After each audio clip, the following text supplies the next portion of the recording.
Yeah, I was involved in radical activism at Bristol University from '67 when I went up as an undergraduate, and I was involved in both the sit-ins in '68, which happened during my second year as an undergraduate, and I was on the action committees for both the sit-ins that happened in that year.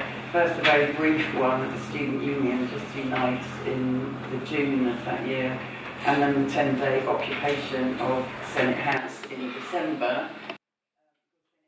It's the administrative power hub of the university. It's where the Vice-Chancellor's office is, where the senior common room is, etc., etc. So the specific demands of the sit-ins were one for greater democracy in the university and in the running of the Student Union, which, although had its own committee, was overseen very much by university authorities. But the other was opening up the Student Union's very lush facilities, which has only been open 3 years, to all students in the city across the Boundary Divide, and that came under the heading of reciprocal membership, the demand for reciprocal membership. But I don't want to take the sit-ins just in isolation and kind of did they work or not, how do we judge them. I'd like to put them in a longer narrative of student radical activism from 18 months before and carrying on afterwards, activism that went on.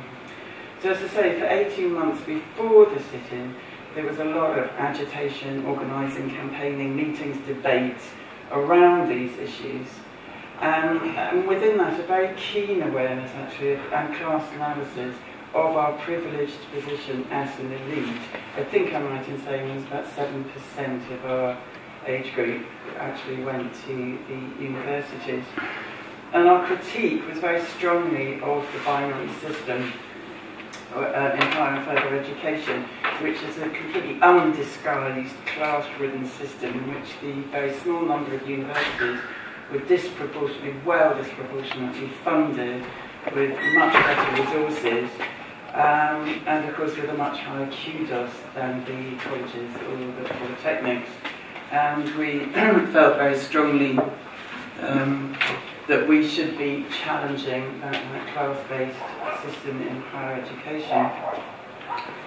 So just to remind ourselves that the Student Union, only 3 years old, was really well appointed. It had a so-called Olympic, we always called it Olympic pool of pragmatism, but there were more than one bar, there was a refectory, there was a theatre, performance spaces, reading rooms. It was really very lovely, and we felt that this should be shared. And by making that demand, we were both kind of revealing and critiquing the binary system and actually doing something about it at the same time. So during that period, there were loads of really well-attended general meetings of the Student Union. Motions were passed making these demands around democratisation and reciprocal membership, which were taken through all the available channels and were repeatedly blocked. So things were kind of building to a head, and in the summer of '68, various radical students and staff organised a free university based on the one that had happened in Cambridge, and we ran it for a week. There were a series of kind of rolling debates under different headings.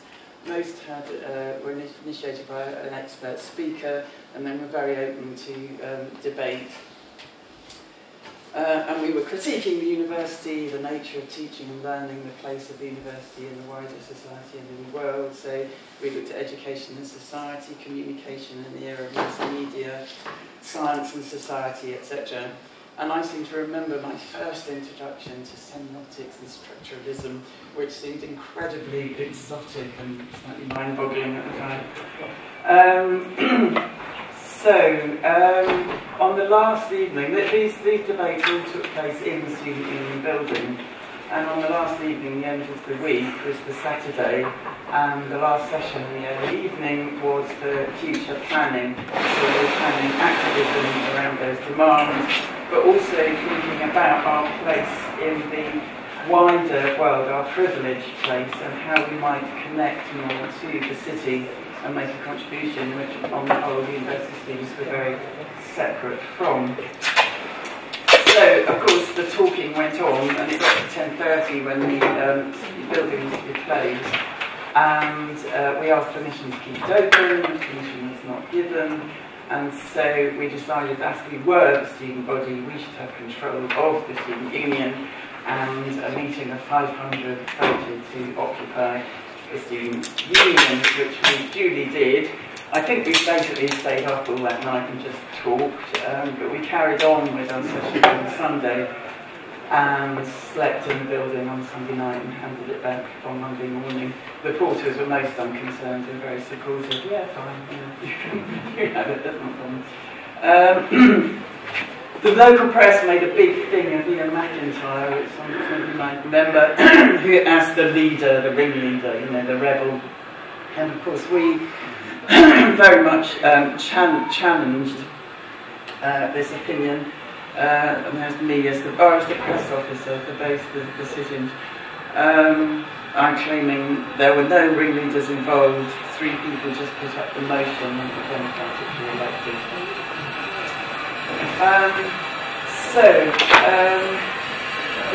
Our sort of work went on, and of course what was revealed, beyond the concerns about university students who were debating for a week, was the desire, as this article in Non-Such points out, and one of the subheadings down there, the desire to do something immediate and practical.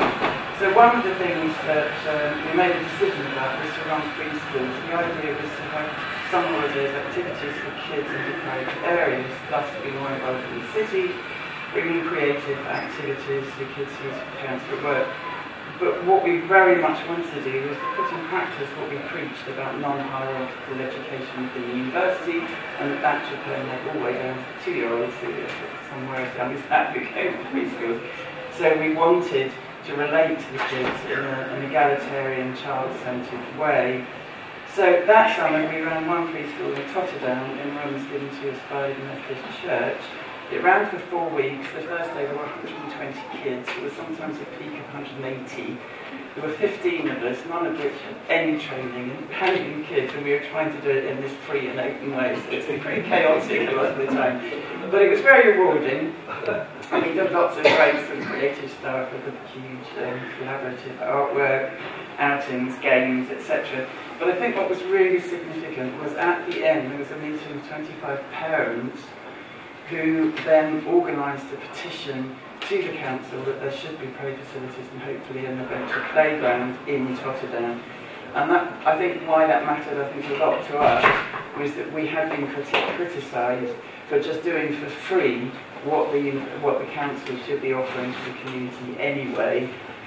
But we were arguing that it was about trying to enable and give agency to local communities, which did actually happen in Totterdown. So that was the summer. Now we're back at the uni in the autumn of '68, and the demands from the general meetings of the student union went on, more votes. Meetings were up to 800 students. There was one I remember where there was 800 in the outing room, people couldn't get in, and that particular meeting was 4 hours long. Passed radical motions about democratic control of the union, reciprocal membership and so on, which, as this Non-Such article points out, this is the official newspaper of the student, if implemented, would radically change the structure, operation and purpose of the union. But of course, due to the undemocratic university structures, they were not implemented, and there was more prevarication from the authorities, and finally the bubble burst. And on the 5th of March, there's just another picture of just the huge numbers attending and voting at student union meetings. On the 5th of December, 400 to 500 students marched to Senate House under the banner of no more privilege, end elitism in higher education, and down with the binary system. We got into the foyer, which was still open, but the inner doors were shut closed, so we removed a glass panel and got access to the building in general. We took over the whole building and thus brought the functions of the building and the administration to a halt. The Vice-Chancellor visited, and as you say, remonstrated with us, and as you see from this article, there were scuffles. He called on the police to evict us, and the police refused to do so, which is interesting. Electricity was initially turned off, and so we had candles and hurricane lights, but it was a fire risk, so the fire brigade insisted with the university authorities to turn the electricity back on again because of the fire risk, so long as we promised not to use candles anymore. So we said, oh, right. Students from other colleges, and here we are with a canteen run by candlelight. Students from all colleges joined in, and we argued that we were putting reciprocal membership into effect there and then, so this cross-fertilisation between students with different backgrounds and knowledges, art schools and so on. And then we were actually doing it in the immediate time. They were teaching on a range of topics. There were visits by and debates with supportive staff. Tony Benn came to visit us because he wanted to know what the young people were thinking.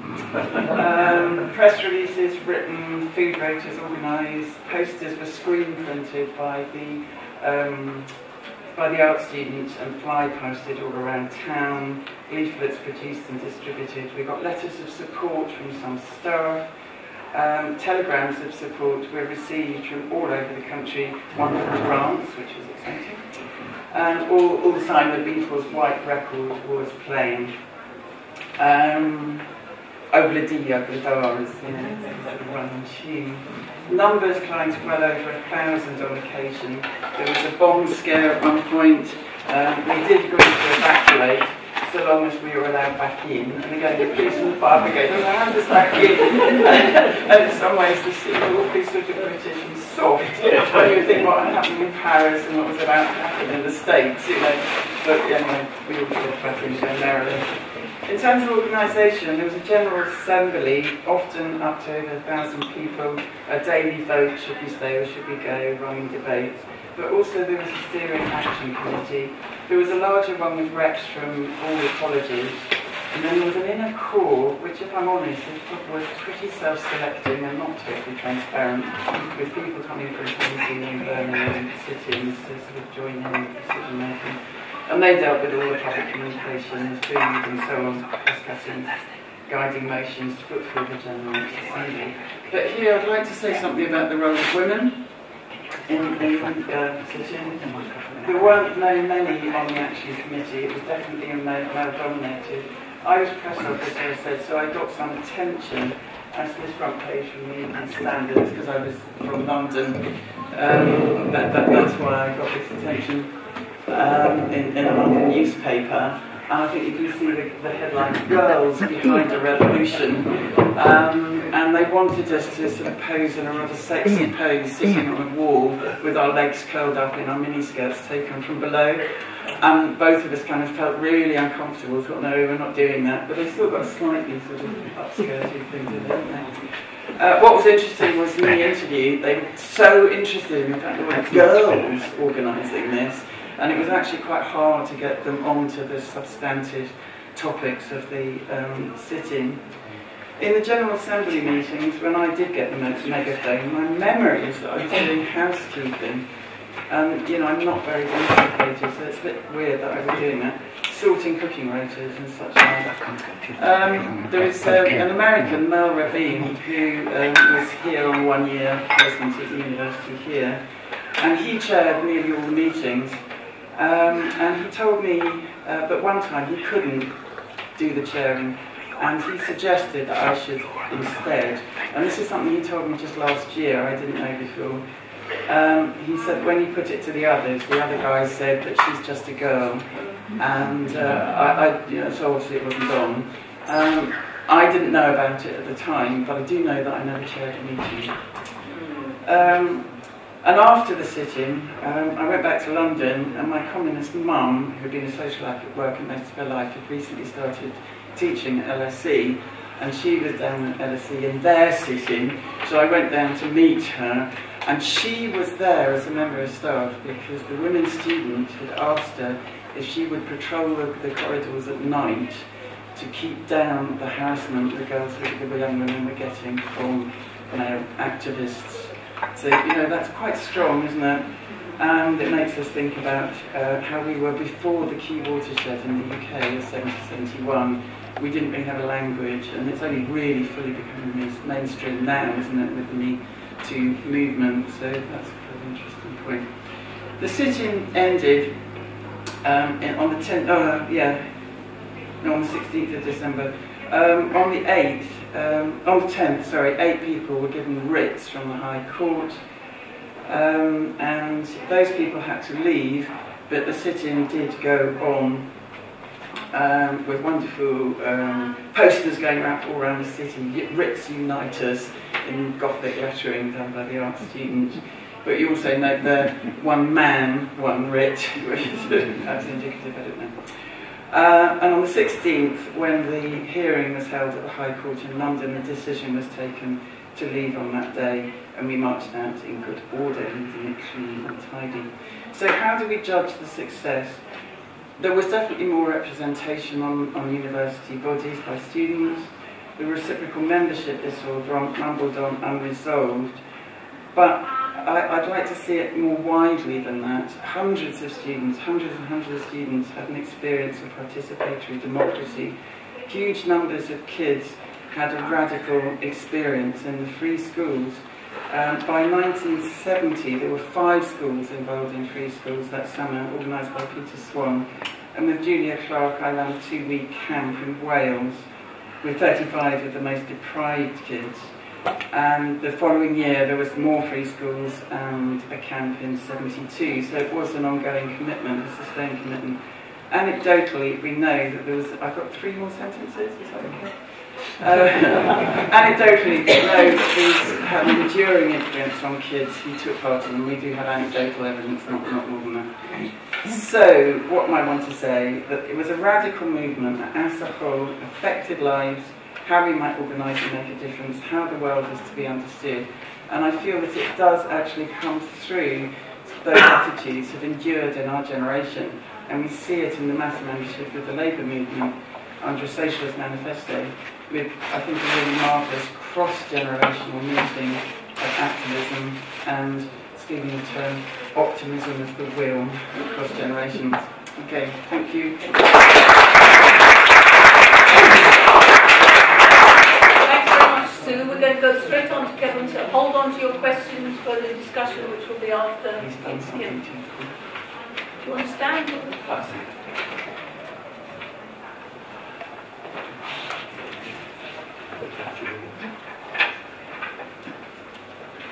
Okay, well, thanks for inviting us. I'm really grateful to Sue because I can't remember hardly anything about it. Sue's contribution. Can you stand behind the mic? Yeah, sure. It is absolutely key. Okay, so I'm just going to offer a couple of recollections and a reflection on the politics of it, perhaps, provoke some debate. I arrived at the university as a Labour person. I was in the Labour Party, I was chairman of the Labour Club, I think it was 67, I think it was 67. And already you could begin to sense that things were changing, the ground was shifting really. The devaluation of the pound was followed by deflation, and we were pretty disenchanted with the way the government was going. We conducted a search amongst economists at the university to find whether there was a real alternative to what Wilson was doing. And we didn't find that.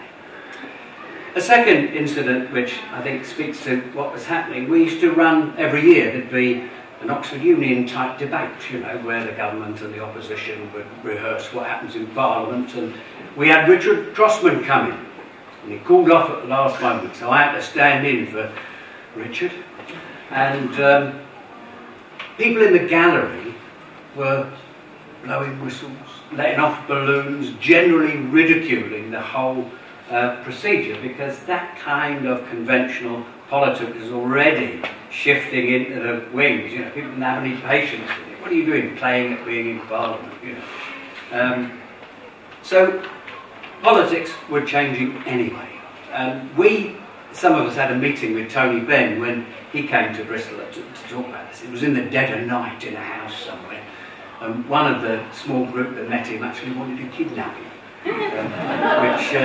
which I think was probably more in spirit spirit, the keeping of the time, you know, spirit of the time. But we did. What we did was listen to a really banal account from Tony Benn about how important technology was and how it was changing society. He was Minister of Technology at the time.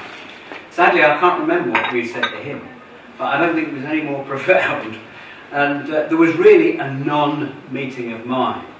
Di was asking earlier whether we had any connection with the trade unions during the sitting. We did go down and talk to the Trades Council, who were very supportive, very sympathetic, but puzzled, you know, as to what we were doing. So, really, the question I'd like to ask is, because historians would be interested in how events like the sit-in that connect with the counterculture and the wider politics of the 60s in some of the ways that Sue has raised.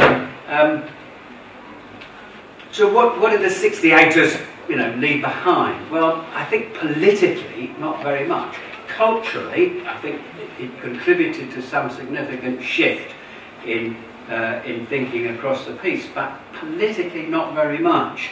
The 68ers dispersed, some of the Black Panthers into the Democratic Party, some radicals in Europe either into red terrorism or into the Green Party.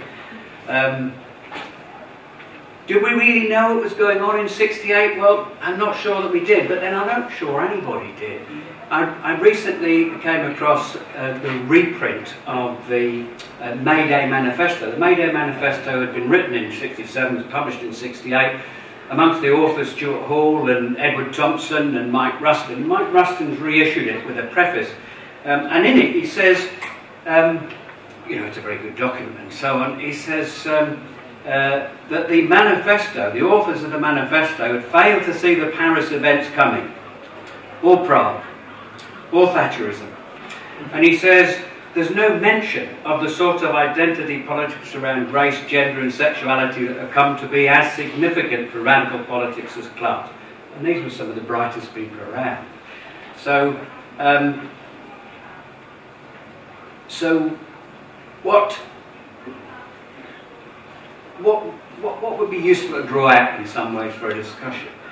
Well, I've got a thought, really, that the New Left at the time wasn't really very new at all. In fact, it was quite old. And it didn't see beyond its own immediate circumstances. So, you have in the 70s the New Left Review continues to represent a kind of Leninist, Trotskyist, Marxist intellectual politics. A number of us radicalised by the experience in the 60s moved not with Ben in the 70s into the alternative economic strategy, but into the left groups, into the International Socialists in my case, before I got expelled for being right-wing. And we spent, I don't know, 10 years struggling with Gramsci's notebooks and trying to square a variety of Trotskyist circles before some of us ended back up in the Labour Party, in my case as the mused Corbynista. And I think if history really has got a capital H and a personality, I think it's playing jokes. Corbynism's got to be like the revenge 5 minutes, goodness me, as much as 5. I won't need them all. So that, I think, what I'd say about the politics and the development of the politics into the 70s was that, in a way, it was backward-looking. It was focused on retrieving defeated, oppositional, Marxist political ideas for future use. That's why we were into Gramsci's notebooks and Trotsky as the virtuous side of the Russian Revolution, trying to look for some compensation from a very distressing and difficult experience. Could it have been different? Of course. Not quite sure how. But at the end of the century, after the neoliberal turn and the fall of the wall, New Left Review changed its character as a journal. It's become a more open journal of ideas, and its first editorial says that the only starting point for a realistic left today is a lucid registration of historical defeat. I thought I'd bring that. It's Sunday morning, you know, you don't want to be too happy. it's worth acknowledging, I think, if we're going to get something better out of the experience than we had before, thinking about the way we worked through that experience in '68, what it meant historically in the next 10, 20 years, and how we can continue to look for a way forward. So that's my reflection.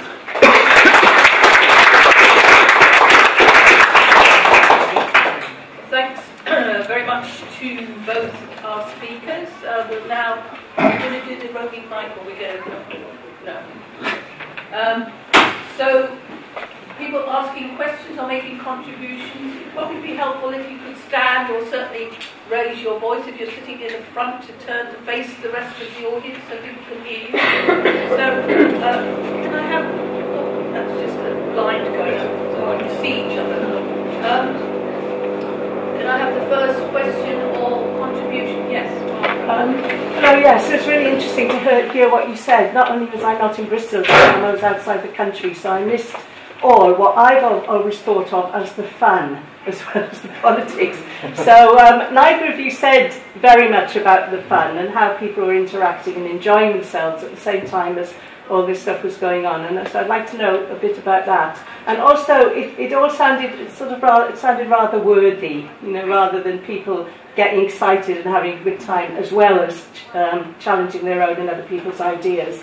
And I also wondered if there were political debates in the sort of mass meetings and so on. You give the impression, Sue, that, you know, everybody was kind of on the same side and all. And I'm not saying people are opposing, but whether people had different ideas about how you could take the struggle forward. So those two things, really. Perhaps we could take 2 or 3 questions and you can both reply. I was working for the BBC at the time, and it had a curious knock-on effect in the BBC in that a film crew went to film the occupation. I'm not sure whether it was that one or the Senate one that was later. And basically, we then learned that the university authorities had been allowed into the cutting room to view the footage in order they could identify the students involved. And this caused a very angry reaction from the crew who were involved, and it led to a motion from the ACTT, the then main Film and Television Union, to say that basically film crews were not prepared to act as coppers and narcs in this kind of situation. But also then, when there was a reorganisation of the BBC called Broadcasting in the 70s, that led to an occupation, would be overstating it, but basically people moving into the main studio, where there was a mass meeting and an election of a committee in order to protest about the way in which there was going to be reorganisation. And I'm sure it was to some extent inspired by what was happening in the Students' Union just up the road. Yeah. Just could you say your name? Oh, my name's Laura. Could you just say a little bit more about how the binary system? I haven't heard that expression before, and I just want to know a bit more about how you conceptualize. Okay. It was an official system, a division which lingers still further, the division between further and higher education. Oh, I see. So there was the universities, which were seen as quite discreet. And I think I so many of them. All of society. But No, very specifically about how higher education was organised. And it was definitely class-based. There was a sense of sort of shuffling working class students into trades and various other things. And if you studied at a polytechnic, which was the lower end of the binary system, your degree wasn't seen. In fact, it wasn't as highly valued as the people. I think they weren't honest. Sorry? I think they weren't honest. That's it was. I think that identified. So do you want to answer those other 2 questions about the fun and the debates? Why there wasn't? Was it fun? Did we have fun? I think I was a bit earnest, if I'm honest. I think I was a bit earnest. And it was just so exciting, and it really was fun, you know. And I mean, one of my memories was this big meeting space on the first floor of the Senate House with Beatles playing, and art students screen printing, and people all running around and running feed and feeding each other and meeting people you've never met before, and you know, and just feeling we're making history. You know, that we were really chocolate system making history. It was enormous fun. It was incredibly exciting. And a little bit, the thing about church, It was a little bit of fun. I remember at one time, Big Mac, very tall, yeah. I was sat on his knee because we were illustrating how the ventriloquist was the dummy operator. That was a bit of theatre, but worthy. I mean, these debates went on non-stop. Yeah, We changed everything in the world and then put it back and dismantled it one at a time. Could I just say something else about Barbara's? Yeah. Could you speak more loudly, Sue, please? Sorry. It's difficult to hear from the back You here. need to be using the mics. We'll put the speakers. Sorry. It's an interesting question. My memory is there was very little factionalism. You know, people weren't taking particular positions and then fighting their Trotskyist or whatever. And I may be wrong, but that's definitely my memory, that it was much more exploratory. So when you're discussing the relationship between the university and society, you know, in one afternoon, it was really exploratory. People were trying to think it through and what was going on and how do we understand it and where might we turn for more information and more understanding. So I don't know if Kevin's experience would be similar, but Yeah, I did feel it was very non-factional. Okay, thank you. Mike? Okay, well, this is a slight diversion, sorry. But it seemed to me that this movement spread across the world. And the Vietnam War was very important. And I just and I just wondered if there was a consciousness amongst the people in Bristol of this international dimension. I think the war played a part in their consciousness. Certainly among the students, without question, yeah. I mean, lots of his friends in the demos in London. We were very cognizant of what was happening in Paris. We were absolutely part of that. At one point, called over that he was going to come visit us, and then he didn't, so we were a bit disappointed. But no, we were certainly, as students, and I wouldn't like to say that the whole Bristol had that sort of consciousness, but definitely the students, we absolutely were part of a much wider movement and a significant historical moment that we were just part of. Yeah, definitely. If I could add to that, the LSE, London School of Economics occupation that Susie just mentioned, was at the same time as the big October, was it March, where the anti-Vietnam War demonstration in London, and people who were injured by the police in that demonstration were taken to the LSE for medical treatment. There was very much a connection. So you want to come to my talk in the afternoon where I talk about this? Yes. I'm sorry, really sorry we were late. We come to the business. I was only 16 in 1968, so this doesn't relate to me, but I did work with somebody who was in the LSE occupation, and I think he was kind of young and earnest, but he did say that there was a joke going around about the having fun and also the differentiation between different political factions, and he said that when they took over the swimming pool, you could tell the anarchists, because they stripped off completely, to go into the pool, whereas the Trotskyists kept their pants on. Yeah, Matt. No, it's just you mentioned that you, sorry, I'm not very used to speaking, got in touch with the Trades Council at the time and they were a bit bemused by you. I later went on to work at Senate House in the catering industry and actually unionised it. It was a real hard nut to crack. There was absolutely no union at all when I first went there. It did change. And I just wondered, what interaction did students have with the workers there? I mean, I come from a working class family. I was born in 1964, the youngest. And my parents were very working class, but they had an attitude of they're all long-haired jobs and that kind of thing. And I just wonder, actually, some of the women that I probably later went on to recruit to the union would have been around then. I know they would have been around working there. And I just wondered if you actually had any interaction with the actual people working there, and what was their reaction to you at the time?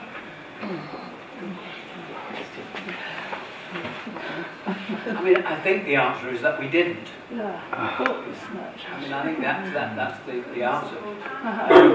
But maybe not. Maybe Sue's recollection is different. Could I say something about that? It's predominantly women as well. Sorry. I'm going to talk this afternoon, but I'm talking about a little bit about the Warwick sit-ins, and we did make a special effort to contact the Coventry Trade Council. I was on a TV programme with them myself, so but I'll talk about that later if that's all right. We encourage you to face backwards. I don't think speakers can hear your question. Or did you hear? Yeah. Just this thing about you're absolutely right. There wasn't a lot of contact, and we didn't really get connected to the unions. I think Kevin's absolutely right.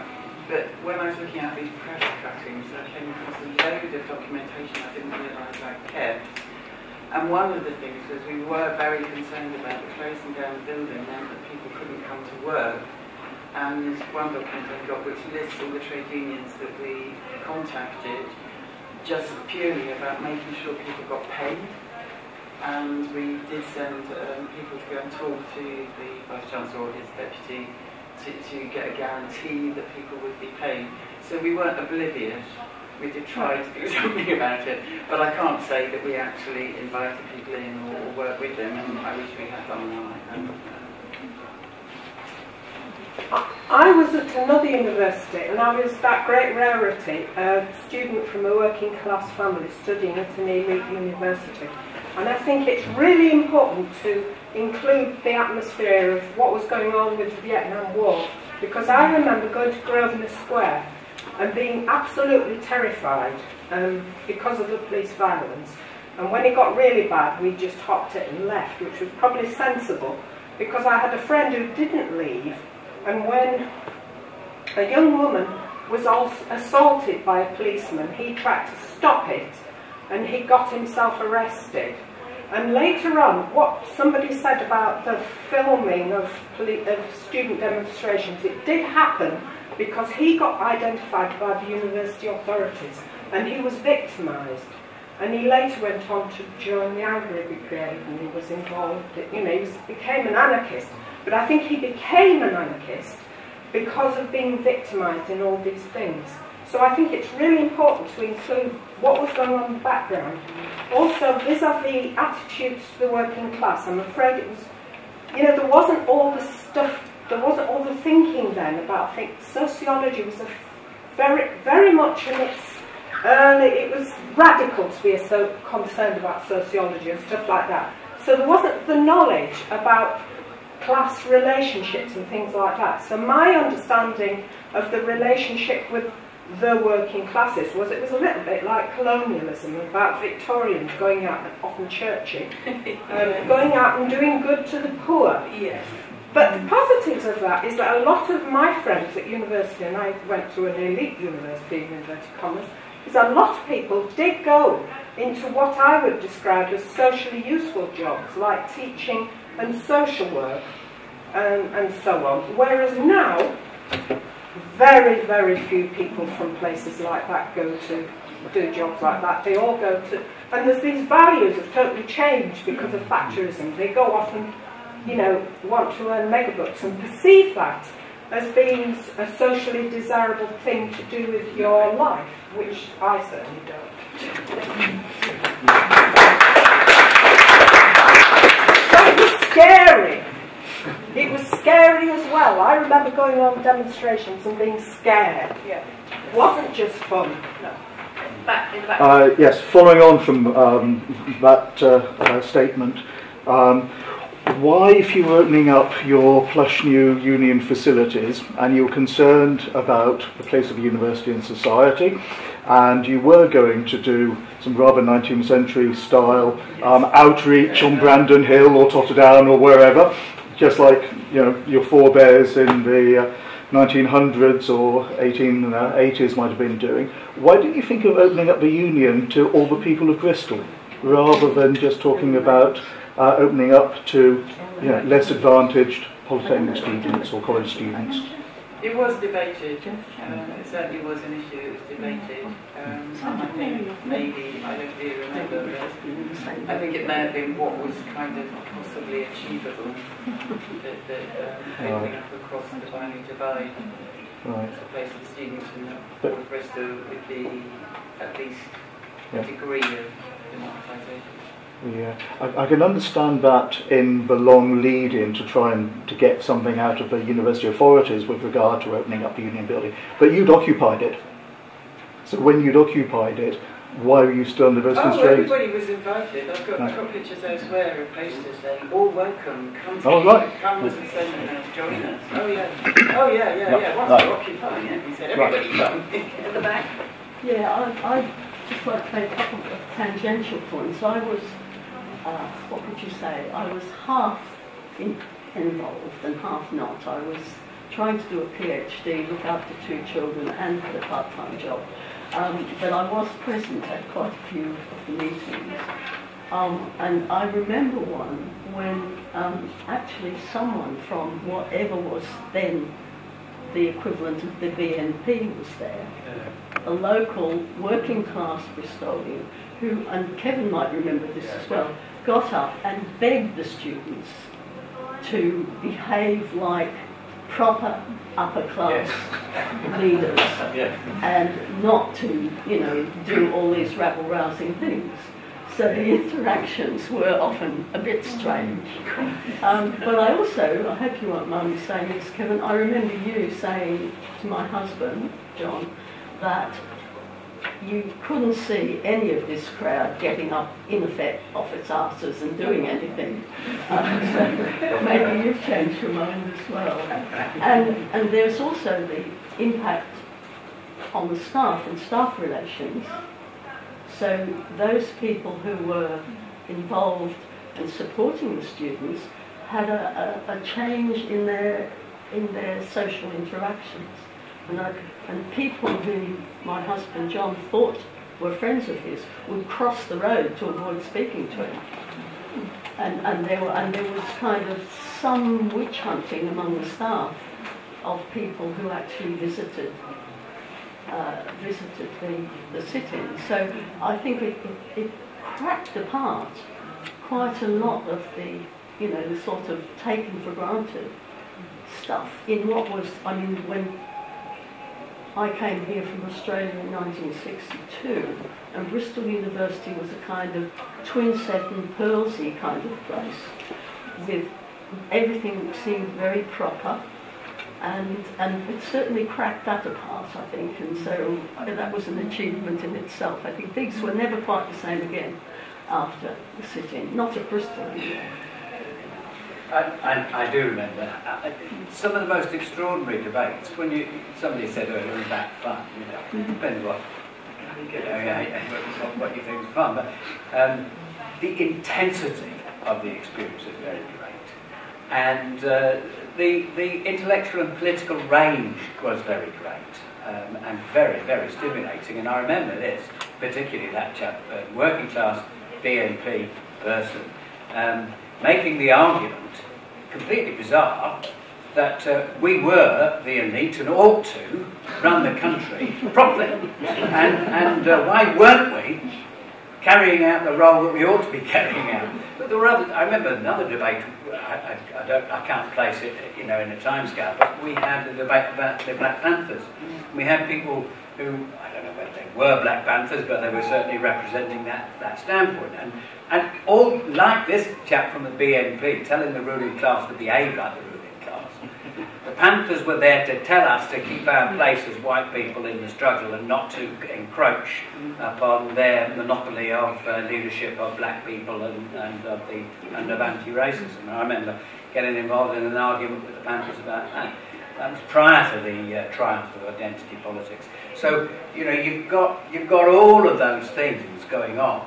There was continuous wall-to-wall political debate, But I think I think Sue's right. Without the factionalism, it wasn't people weren't grinding a particular party act. The ideas were open and flowing, and very, very stimulating experience personally. I just want to say something. I don't think that's true everywhere. In the University of Kent, where the dominant group was the International Marxist group, who were very keen on the student foci and the student struggle being the key struggle. And then some of us who were in the International Socialists were more interested in class struggle. I don't know where gender or anything else came into it, but there was a lot of factional debate. So when I stood up, I was standing up pregnant in an occupation in 1971, end of 1971, and the urging that was to leave the occupation and go down to Canterbury and go down to Deal, where the miners were beginning what? The 1972 miners strike. There was a lot of factionalism there. So we raised it a different. Can I make just one other point? People were asking about the connections between things of Vietnam and perhaps feminism and so on. I think one of the real puzzles, and I don't know what the answer is, I mean, I think one of the real puzzles about a period like this, Hobsbawm called the 60s an aberration. I mean, and in some ways, perhaps it was. But one of the real puzzles for historians is precisely to establish the connection between disparate events that seem to be connected in some way, but are not in any sense directly connected. So, I mean, and this is particularly true if you think later into the 70s of the industrial militancy of those years in the 70s, how that worker militancy was connected with the political developments, and even in France, where the connections were apparently established between students and the workers' movement. I wonder how connected it really was. And I think this is true of almost any period. If you look back at the great unrest before the First World War and ask what were the connections between the industrial struggles of that period and the political developments, it is very, very hard, I think, to, for people to establish what those connections were. And I think it's just as hard in the 60s. And that's what's really interesting about the Occupy movement, isn't it? Is that it was quite deliberately tried to connect. One of the slogans is all our grievances are connected. And I think there was much more of a connection between working class and middle class concerns during that movement in different parts of the world. So I don't know. You mean in the 90s? Yeah. And maybe there was some learning done in the 90s from the 60s where it was very disparate. It certainly was the case that when the Occupy were here in Bristol and College Green, I remember myself and other people of my age going there and talking with people about our experience of the 60s. And I've always felt very consciously that it was really important for people from the 68 generation to talk to other people, particularly younger people, about what our experience was. And there was a real willingness. I thought they might think, oh, what's that whole gig going on about? But they were really interested and engaged with that history. Okay, I think we've got time for 2 or 3 more. Sheila. It's not often mentioned, but in May 68 they formed the Crèche Sauvage. And the Crèche Sauvage, which were like your Greek schools, were things that also then, some of the people who started the early women's movement in France were connected to. And I think it's really interesting because those ideas about freer approach to the education of small children did get into the mainstream, and they also had a long history going back into anarchism that was heavily thinking about child. So I think those went on. These groups that were set up collapsed, but in many places, but had an impact. Quite different from the government.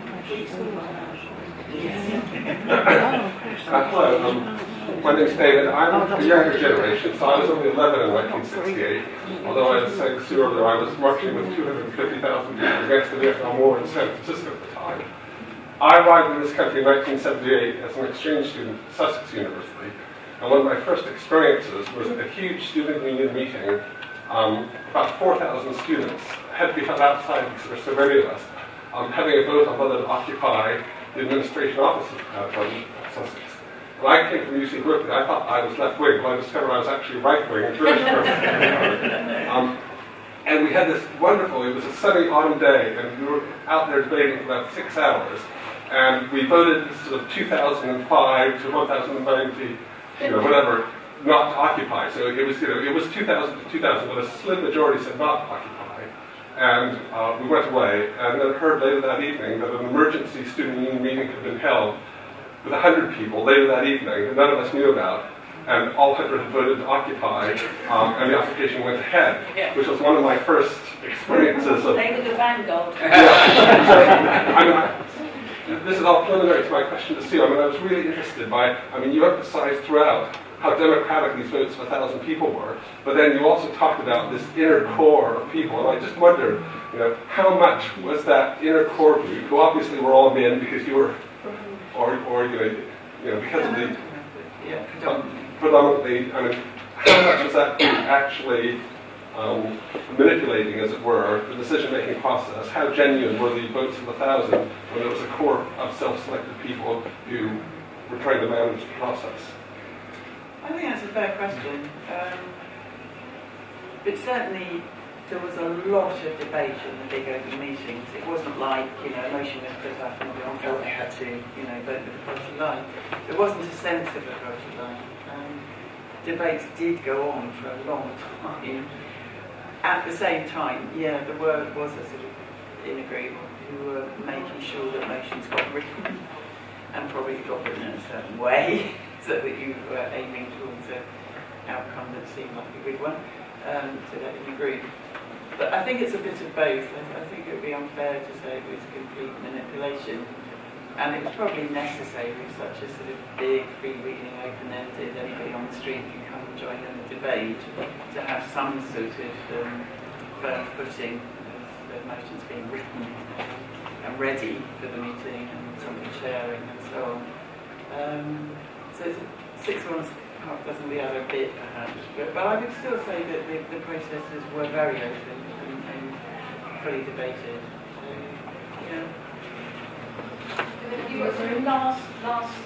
Because I think we're going to wind up. No, it's anybody. Anyone feel last thought?